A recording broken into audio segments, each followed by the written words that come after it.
Ladies and gentlemen, a very good morning at Professor Mahad's Math Center.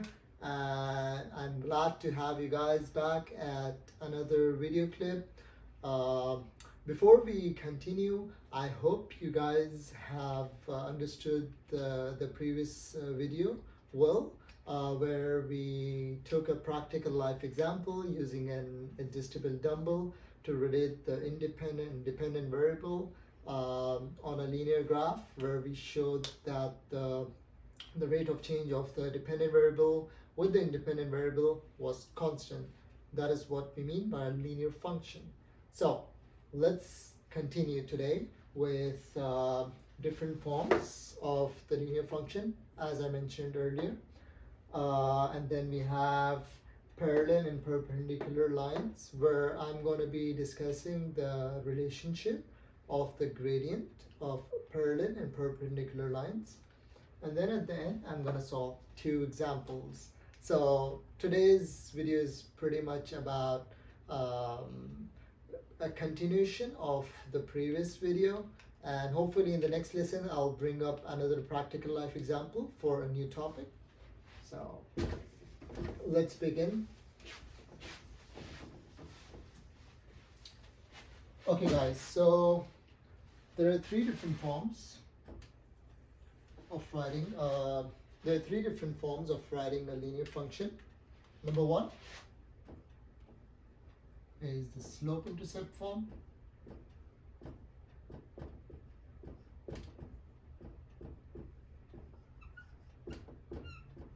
Which is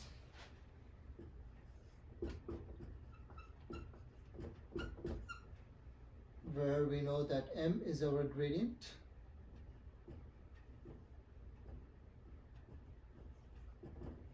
or you call it slope, and then c is our y-intercept.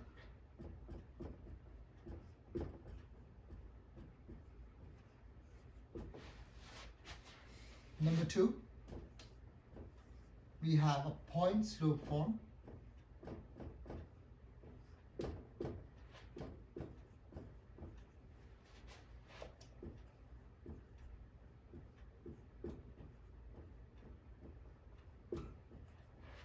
Which can be written as y minus y1 is equal to m x minus x1, where in order to write an equation in this form, we need to know the gradient. Let me write it down here.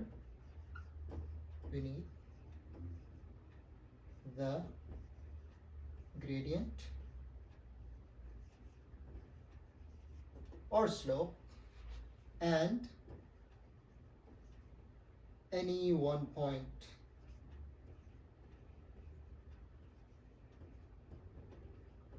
Right? So the y1 and x1 is the 1 point we need, and then we have the gradient.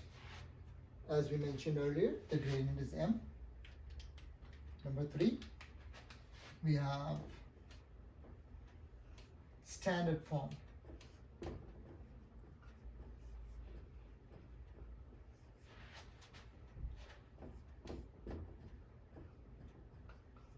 Which is, don't worry guys, when I'm going to solve the example, then we can even elaborate it further with the practical equation.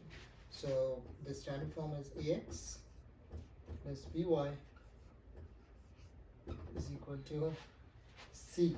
I don't want this to look like a pi, so let me write it down in a different way. B, right? So ax plus by is equal to c.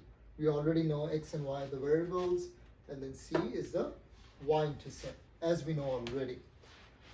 So these are the different forms, guys. We'll take one moment if you guys want to note it down, so I can erase it, and I can use my small little board for continuation. So we have the slope-intercept form, y is equal to mx plus c.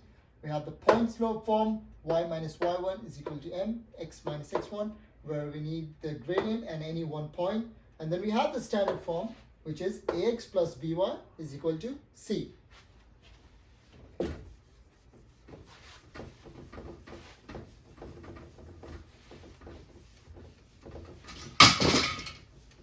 Whoops. Well, we'll just continue. Okay, now let's come to the relationship between parallel and perpendicular lines.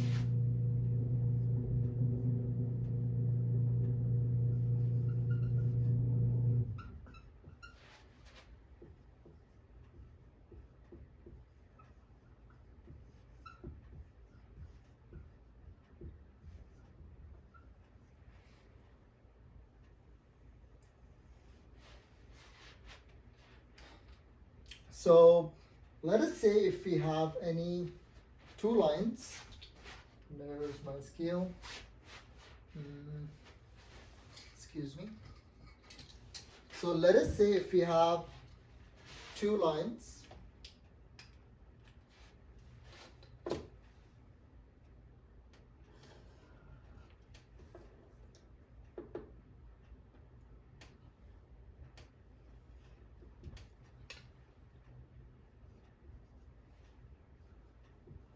so we have line L1, which is, I'm not writing the equation because we're going to solve an example later. So we have, guys, this is important. I hope you guys are paying attention. And we have another line which is parallel to this line. So this is line L1, this is line L2, and they are parallel to each other. Let us say this line has a gradient of M1, this has a gradient of M2. So I can say that y is equal to M1 x plus C1. C1 is the y-intercept of this line. This one has y is equal to M2x plus C2. C2 is the y-intercept of, let me extend these lines so you guys can understand.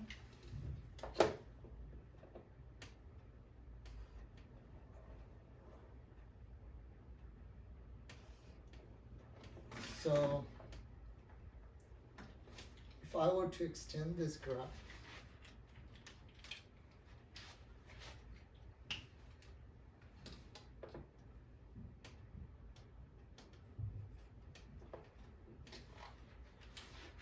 if I were to extend the graphs, and here I'm getting the y-intercept, which is C1, right? Or we can call it, the coordinates are 0 and C1 here, 0 and C2, right? So this is what we mean by y-intercepts, where the lines or any graph, in this case it's a linear, cross the y-axis. That's what we mean. So always, whenever they are parallel, for parallel lines,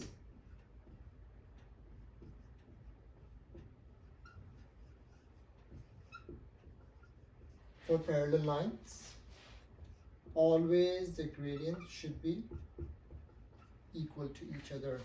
The gradient M1 and M2 should be equal. Of course, the y-intercepts would be different.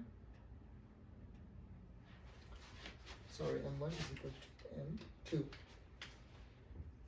Now let us suppose, let me try to draw a perpendicular line. So let's say if I have a perpendicular line L3, let me draw it in a different color. Let me draw it in black. So if I have another perpendicular line, let's say this is 90 degrees. If I have a perpendicular line, and it's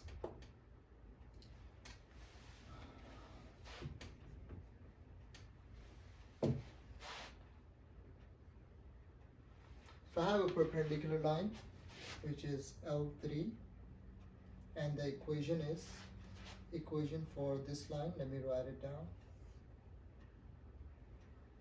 Y is equal to m3 x plus c3. Again, the c3 is the y-intercept of this line. L3 is going to be somewhere on the top. So for perpendicular lines,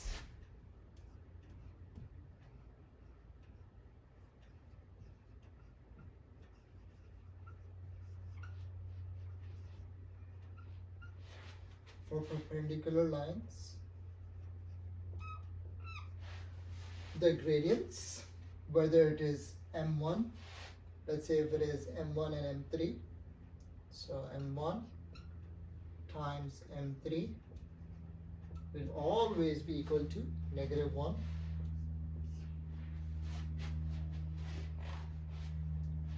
Also, we have m1, so the gradient of the perpendicular line will be the reciprocal of minus 1 over m3. So that is the relationship between the gradients. Let me give you a small example. As in the next coming video, very soon, I'm gonna solve the 2 examples since we are above the time limit of this video. So let's say if example, let me write it in red, example, if m1 is equal to 2, okay, let's say if this is equal to 2, then m3 is equal to -1 over 2. So let's try to multiply them together.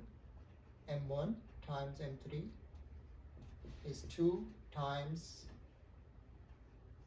-1 by 2, which ultimately gives us